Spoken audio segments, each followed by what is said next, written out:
Huwa ligeni mpenzi mwana michezo. Aso mpenzi wa club kubwa Tanzania na si wengine tena hapa mimi nawazungumzia wazee wa ubaya ubwela, yani wazee wa Simba Sport.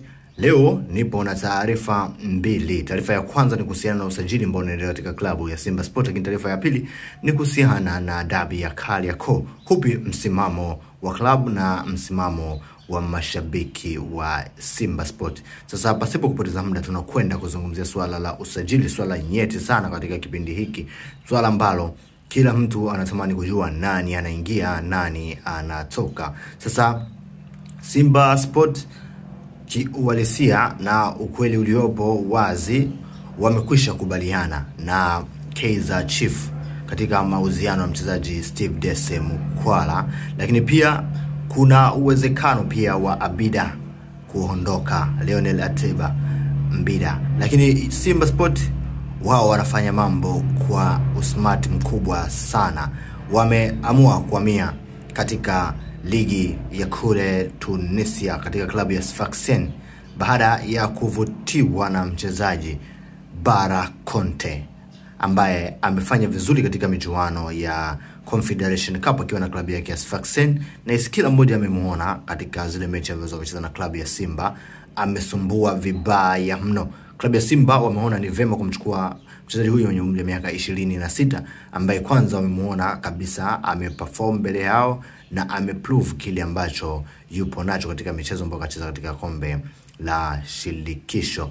Na hii itakuwa ndo replacement ya kati ya Mukwala au Abidan atapoondoka katika klabu hii ya Simba Sport. Sasa Simba wao wanafanya masuala yao kwa unyama mkubwa baada ya kukamilisha mazungumzo na wawakilishi wa mchezaji huyu, wakatuma taarifa moja kwa moja katika klabu ya Sfaxien kwamba wanamhitaji Bara Conte, na walichojibiwa ni kwamba Bara Conte anauzwa na wapo tayari kufanya mazungumzo. Kwa hiyo kilichobakia hapa ni mazungumzo ya klabu na klabu hili waoneni kiasi gani ambacho wanakwenda kulipa na waweze kukamilisha deal hili mapema sana. Na wameambiwa kwamba Fadlu Davis anamhitaji mchezaji huyu mapema mno ili ile kipindi cha pre-season kinapoanza awe tayari katika ardhi ya Tanzania ili kuzoea mazingira pia na kujiunga na wenzake wa klabu ya Simba Sport. Na hii ni taarifa njema sana kwa klabu ya Simba Sport na hakuna wa kupinga, hakuna anayeweza kukataa kiwango ambacho amekionyesha kijana yule. Na hii itawapa Simba fursa kubwa ya kuwa na mastrika ambao wameprove na wanakuja kufanya vema kama walifanya wakina John Rafael Boko.